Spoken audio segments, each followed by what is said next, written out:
1030. That is the number of brake horsepower produced by the Supermarine Spitfire used in World War II, and its engine was made by Rolls-Royce. Yes, the luxury brand Rolls-Royce. But today, we're not talking about Rolls-Royce, as they don't participate in motorsports. This is the story of a ferocious motorsport team that took everybody by storm. And to start, let's go back in time.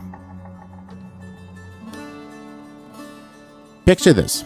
The year is 1918, and Japan is basking in the afterglow of World War I. The land of rising sun has two ambitious goals in its crosshairs.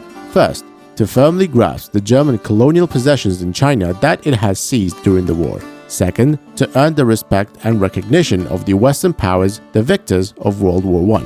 Economically, the war catalyzed Japan's industrialization and led to an economic boom.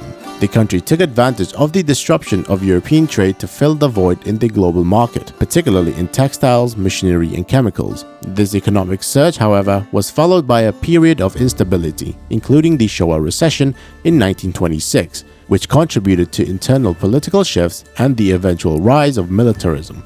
In the wake of World War I, Japan was determined to transform itself into a formidable global power. And one of its key areas identified for strengthening was its air capabilities. Recognizing the strategic importance of air superiority in modern warfare, Japan sought to establish a robust aviation industry to support its military and imperial ambitions. This led to the founding of the Nakajima Aircraft Company in 1918, marking Japan's earnest entry into the realm of aircraft manufacturing.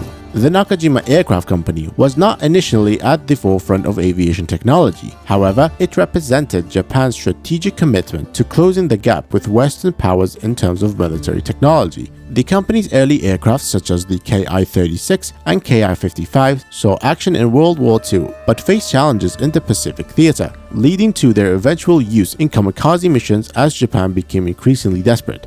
After World War II, the Nakajima Aircraft Company was forced to dissolve due to the prohibition of aircraft production by the Allied forces. The company underwent several transformations, eventually becoming part of the Prince Motor Company, which had a strong engineering background and was known for producing high-quality luxury vehicles as well as having success in motorsports. All of this success did not go unnoticed, as one company had set its eyes on the Prince Motor Company, and that company was Nissan.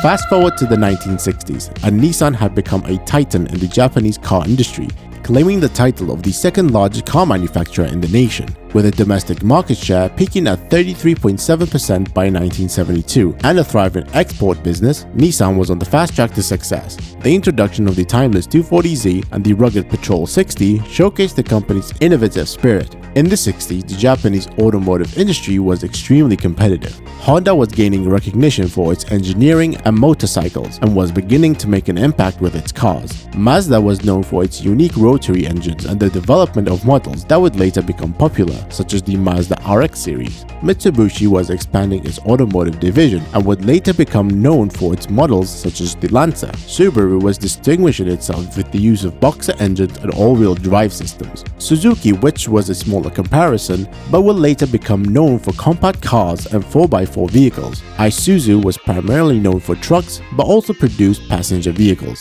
And one of Nissan's biggest competitors was Toyota, which was not only dominating the domestic market with its iconic Corolla, but also making significant strides on the international stage with models like the Land Cruiser and the American targeted Corona. To carve out its own distinct identity and gain a competitive edge, Nissan turned its attention to the world of motorsport. So in a strategic move, in 1966, Nissan acquired the Prince Motor Company, which was a successor to the Nakajima Aircraft Company.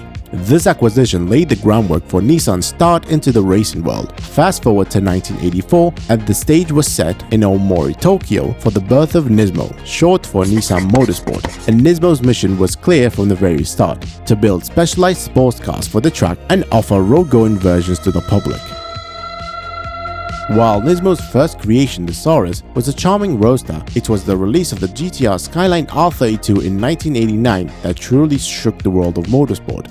This thing had a 2.6 twin-turbo inline-six and had a stock horsepower of 276, but it was so powerful it could be tuned up to 1000 horsepower. They also came out with the Atessa all-wheel drive system, which was groundbreaking for its time. A centralized computer system would be able to detect whether the front wheels were slipping and adjust for this by sending more power to the rear wheel and retaining traction. These stats were not only impressive on paper, but they were also impressive on the track.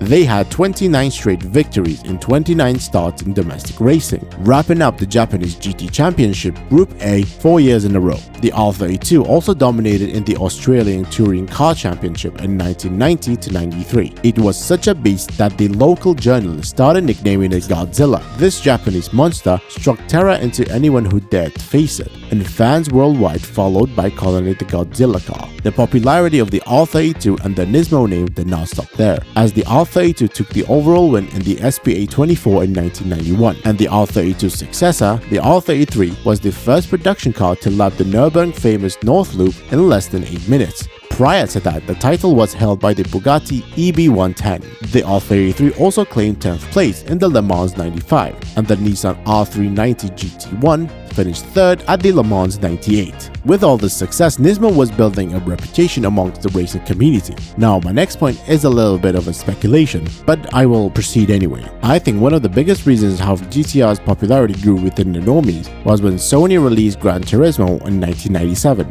Yes, gamers are the backbone behind world peace, economic stability, and why the GTR is popular.